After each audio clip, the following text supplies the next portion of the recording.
պատիժը բնականաբար դա ավելի շատ կանխարգելիչ բնույթ է, ոչ թե ինքնանպատակ չի, անձին երբեք պետությունը ինքնանպատակորեն չի ենթարկում պատժի։ Տարբեր մասնագետների մոտ կարող է մի դեպքը լինել արդարացի, մյուսի մոտ նույն դեպքը լինել ոչ արդարացի։ Ինչ ես դու ես մարդուն ասում գնա 1/3-ը նստի, ես քեզ կազատեմ, կնայեմ, կվերանայեմ,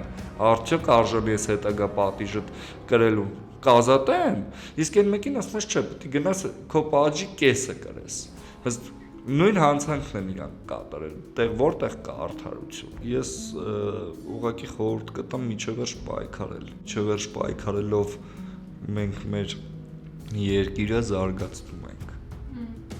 Մեր երկրի արդարադատությունը զարգացնում ենք։ Եթե նույնիսկ ինքը սպառի մեր ներհանրապետական բոլոր գործիքակազմը, ինքը եվրոպական դատարան գանգատ ներկայացնելու իրավունք ունի։ Ժողովուրդ ջան, եթե ընկնում եք խնդրի մեջ, դիմեք փաստաբանների, որ այդ խնդիրը հետագայում ավելի մեծ խնդրի չվերաճի։